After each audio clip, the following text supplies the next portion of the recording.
Hello viewers, आज हम पढ़ने वाले हैं एक बहुत इंपॉर्टेंट टॉपिक के बारे में, that is called RS nomenclature.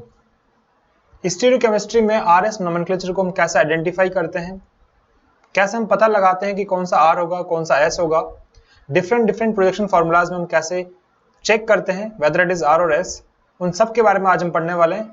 नमस्कार गाइज, मैं हूं मुरली के बैरागी और आप देख रहे हैं केमिस्ट्री के बेसिक फंडामेंटल्स। चलिए शुरू करते हैं आज की हमारी क्लास।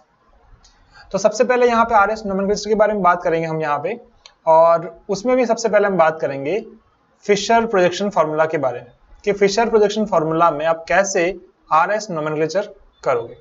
चलिए एक छोटा सा एग्जांपल लेते हैं यहाँ पे, उस एग्जांपल के साथ स्टार्ट करते हैं। ऑलराइट गाइस, चलिए तो एग्जांपल कुछ इस तरीके से आपके सामने है। मान लेते हैं कि हमारे पास एक कंपाउंड है यहाँ पे, जहां पे हम यहाँ पे H लगा देते हैं, यहाँ पे Cl लगा देते हैं, यहाँ पे F लगा देते हैं और यहाँ पे Br लगा देते हैं। अब सबसे पहली बात तो ये है कि इस मॉलिक्यूल में अगर हम देखें तो कायरल सेंटर दिख रहा है आप लोगों को कि ये वाला जो सेंटर होगा वो एक कायरल सेंटर होगा, ठीक है। अगर ये कायरल सेंटर होगा तो इस कायरल सेंटर को आर होगा या एस होगा, इसको पता करने के लिए मुझे यहाँ पे according to atomic number priority देनी पड़ेगी। अगर हम ध्यान से देखें तो इस कायरल सेंटर से यहाँ पे एक H लगा है, एक Cl लगा है, एक F लगा है और एक Br लगा है, सारे के सारे यहाँ पे एटम है। ऐसा जरूरी नहीं होगा कि हर बार आपको एटम मिले, हो सकता है कि कभी आपको वहां पे मॉलिक्यूल भी मिल जाए। फॉर एग्जांपल कि यहाँ पे Cl की बजाय इस बार CH3 हो, ऐसा भी हो सकता है। तो उन सारी बातों को ध्यान में रखते हुए हम यहाँ पे इसके जो रूल्स है उसको पढ़ेंगे। सबसे पहले आपको क्या करना है कि इस कायरल सेंटर से हर तरफ जाना है और देखना है कि कहाँ पे हाईएस्ट एटॉमिक नंबर का मॉलिक्यूल पड़ा है। तो देखो यहाँ पे H, Cl, F और Br, इसमें अगर बात करें तो F, Cl, Br एक ही ग्रुप के हैं, एक ही वर्ग के हैं। Br नीचे होने की वजह से उसका एटॉमिक नंबर ज्यादा होगा, तो इसको हम यहाँ पे 1 नंबर देंगे, राइट। 2 नंबर आप Cl को देंगे और 3 नंबर हम यहाँ पे फ्लोरीन को और 4 नंबर हम यहाँ पे हाइड्रोजन को देंगे। अब आपको क्या करना है, अलग से 1, 2 और 3 इन नंबर्स को, जहां पे जो नंबर पड़ा है वहां पे नंबर को बना लो। 4th नंबर को आपको नहीं बनाना है, 4th नंबर को आप एक बार छोड़ सकते हैं। 1, 2, 3 के हिसाब से आपको देखना है कि आपको नंबर जो जहां पे था उसको वहां पे लगा दो। हालांकि आप अभी एकदम, मैं मान के चल रहा हूँ कि आप बिल्कुल एक बिगिनर लेवल पे, इसलिए हम ऐसा कर रहे हैं। थोड़ी हमारी अच्छी खासी प्रैक्टिस हो जाएगी तो उसके बाद हम इसको भी यूज नहीं करेंगे और डायरेक्टली हम यहाँ पे बिना नंबर ऐसे नीचे लाए हाथों हाथ भी कर सकते हैं। एग्जाम्पल्स हम देखेंगे। हमने 4th ग्रुप को छोड़ दिया और हमने 1, 2, 3 को नंबर दे दिया। अब 1, 2, 3 के हिसाब से आप एक बार रोटेट करो, तो 1 से 2 आप इधर जा रहे हो, 2 से आप 3 यहाँ पे जा रहे हो, 3 से 1 आप यहाँ पे जा रहे हो। दैट मीन्स कि अगर हम बात करें तो आप यहाँ पे 1, 2, 3 ऐसे रोटेट कर रहे हो। तो 1, 2, 3 आप ऐसे रोटेट कर रहे हो, मतलब एक क्लॉकवाइज डायरेक्शन में आप लोग घूम रहे हो, घड़ी की दिशा में आप लोग घूम रहे हो। ये हम लोगों ने देख लिया, ठीक है। अब हमें ये देखना है कि 4th नंबर कहाँ पड़ा है। तो 4th नंबर आप ध्यान से देखो तो यहाँ पे है। दैट मीन्स कि जो फिशर प्रोजेक्शन फॉर्मूला है, उस फिशर प्रोजेक्शन फॉर्मूला में 4th नंबर इस वर्टिकल लाइन पे है। हो सकता है वो यहाँ पे हो सकता है वो यहाँ पे, इन दोनों में से कहीं पे भी वो वर्टिकल लाइन पे है।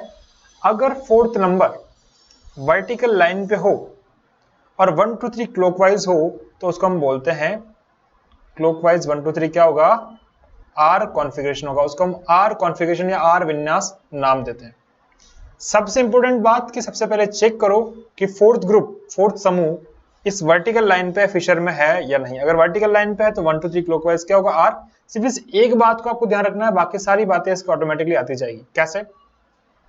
मान लो अगर 1, 2, 3 जो है वो एंटी क्लॉकवाइज होता, सपोज करो, एंटी क्लॉकवाइज बोल सकते हैं, काउंटर क्लॉकवाइज बोल सकते हैं, वामावर्त दिशा में बोल सकते हैं। तो क्लॉकवाइज आर होता है, अगर 4th वहां पड़ा हो तो एंटी क्लॉकवाइज क्या होगा, ऐसा होगा। सिंपल सी बात समझ में आ गई। अब मान लो कि 4th वहां ना पड़ा हो, 4th हॉरिजॉन्टल लाइन पे हो, क्षैतिज रेखा पे हो, तो अगर क्षैतिज में होगा तो क्लॉकवाइज आर तब होता है जब वो हॉरिजॉन्टल ना हो के वर्टिकल हो। तो अगर वो क्षैतिज पे आ गया तो क्लॉकवाइज क्या होगा, ऐसा होगा। एंटी क्लॉकवाइज क्या होगा, आर होगा। तो एक चीज आपको ध्यान रखनी है कि हमेशा फिशर प्रोजेक्शन फॉर्मूला में वर्टिकल लाइन पे आपको देखना है कि 4th नंबर पड़ा हो, क्लॉकवाइज आर होता है। बाकी सारी बातें आपको दिमाग में लोड लेकर रट्टा नहीं मारनी है, खुद ब खुद वहां पे कॉमन सेंस लगा के हो जाएगा कि अगर ऐसा होता है तो ऐसा होता था, ऐसा अगर नहीं है तो ऐसा नहीं हो सकता, तो उसका दूसरा वाला पार्ट हो जाएगा। चलो मैं कुछ एग्जांपल्स देता हूं, आप लोग यहाँ पे प्रैक्टिस करना है एक बार। सेकंड एग्जांपल यहाँ पे मैं कुछ ऐसा बना रहा हूं। मान लेते हैं कि यहाँ पे CH3 है, इस बार मैं यहाँ पे मॉलिक्यूल दे रहा हूं। यहाँ पे मान लीजिए कि आप NO2 है, यहाँ पे आप मान लीजिए हाइड्रोजन है और यहाँ पे मान लीजिए आप क्लोरीन है। आप कैसे नंबर करोगे इसको? वीडियो को पॉज करो, एक बार ट्राई करो और उसके बाद देखोगे आपका और मेरा आंसर सेम आ रहेगा। ऑलराइट, चलो सबसे पहले देख लिया कि कायरल सेंटर है यहाँ पे, ठीक है। तो क्लोरीन, अब पहला एटम देखो, यहाँ से पहला एटम क्लोरीन है, यहाँ से पहला एटम नाइट्रोजन और यहाँ से पहला एटम कार्बन है। दैट मीन्स कि फर्स्ट एटम क्लोरीन जो है उसका एटॉमिक नंबर ज्यादा है, तो नंबर 1 यहाँ जाएगा। कार्बन नाइट्रोजन में से नाइट्रोजन को नंबर 2 जाएगा और क्लोरीन कार्बन को नंबर 3 जाएगा और फोर्थ नंबर यहाँ जाएगा।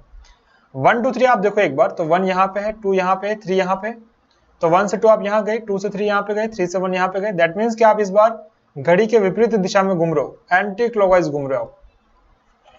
हमने पढ़ा था कि अगर फोर्थ नंबर यहाँ हो तो क्लॉकवाइज आर होता है, तो पहली बात तो देख लो कि फोर्थ नंबर यहाँ पड़ा है ही नहीं।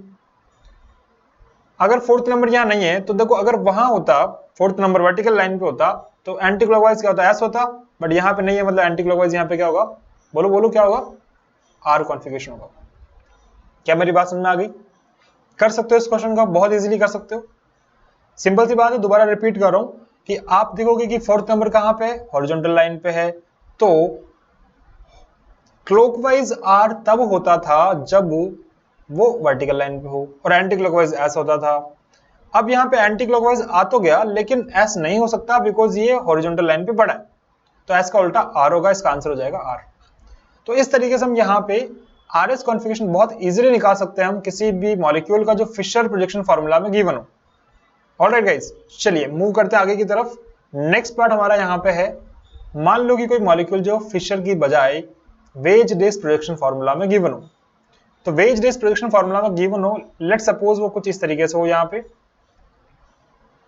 जैसे मान लीजिए कि यहाँ पे हो गया हाइड्रोजन, यहाँ पे मान लीजिए कि CH3 है, और यहाँ पे मान लीजिए Br लगा देते हैं, चलो आपकी इच्छा रख देते हैं, Br हो गया, ठीक है।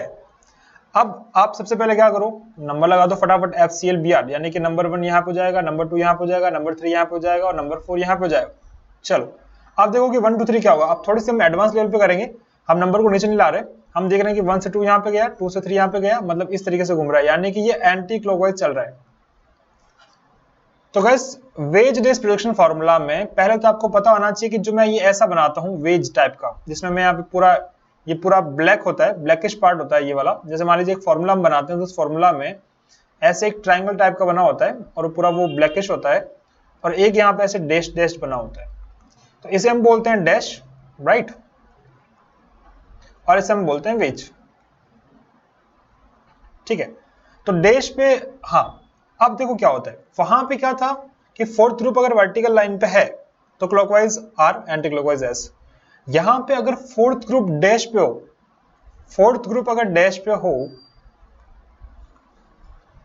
तो वही होगा जो फोर्थ ग्रुप वहां पे वर्टिकल लाइन पे था, यानी कि वहां पे क्लॉकवाइज आर था तो यहाँ पे भी क्लॉकवाइज आर होगा, वहां पे एंटी क्लॉकवाइज एस था तो यहाँ पे भी एंटी क्लॉकवाइज एस होगा, लेकिन फोर्थ ग्रुप यहाँ पे डैश पे होना चाहिए। सबसे इंपॉर्टेंट बात है कि डैश पे होना चाहिए।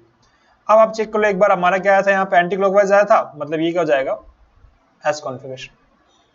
चलो एक एग्जांपल और कर लेते हैं। यहाँ पे मान लो कि तुम्हारे पास कुछ ऐसा मॉलिक्यूल हो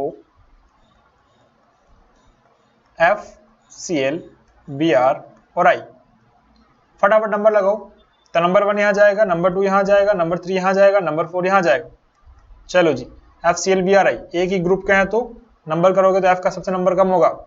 इस बार F को ध्यान से देखो आप, इस बार F जो आपका वो वेज पे पड़ा है, इस वेज पे इस बार F है। अगर F वेज पे है तो आप 1 2 3 के हिसाब से देखो, तो 1 2 3 एंटी क्लॉकवाइज रोटेट कर रहा है। एंटी क्लॉकवाइज वैसे तो S होता है अगर वो डैश पे हो, बट यहाँ पे वो वेज पे, तो ये क्या हो जाएगा, R। Are you getting my point और नोट? बात समझ आ गई? क्या आप समझ सकते हो कि अगर वो डैश पे होगा तो क्लॉकवाइज R होता है, एंटी क्लॉकवाइज S होता है, अगर वो वेज पे होगा तो उसका उल्टा कर देंगे, जो हमें पता है।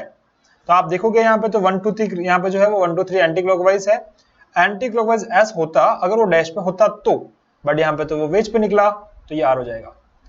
अब मेरा एक क्वेश्चन मैं आप लोगों को छोड़ के जा रहा हूँ यहाँ पे। क्वेश्चन मेरा ये है कि मान लो कि कुछ ऐसा सिचुएशन हो जाए, मान लो कुछ ऐसी सिचुएशन हो जाए कि यहाँ पे एफ हो, यहाँ पे Cl हो, यहाँ पे Br हो और यहाँ पे I हो। उस सिचुएशन में आप कैसे करोगे? क्योंकि ना तो ये हमारा फोर्थ ग्रुप जो है वो वेज पे पड़ा है और ना हमारा फोर्थ ग्रुप डैश पे पड़ा है, ये तो इस वाली लाइन पे है, ये जो नॉर्मल लाइन है उस पे स्ट्रेट लाइन पे है, तो कैसे करेंगे? साथ ही साथ कैसे एक वेज डैश को फिशर में कन्वर्ट करते हैं, कैसे एक फिशर को न्यूमान में कन्वर्ट करते हैं, कैसे एक न्यूमान को सावर्स में कन्वर्ट करते हैं, सब कुछ मैं आपको बताऊंगा लेकिन पहले मेरे इस क्वेश्चन का आंसर आप लोग ट्राई करना। अगर आपको नहीं आता तो नेक्स्ट हम वीडियो में उसको डिस्कस करेंगे गाइस। आई होप कि आपको काफी अच्छे से समझ में आया होगा। मिलते हैं नेक्स्ट वीडियो में, तब तक के लिए बाय बाय, टेक केयर।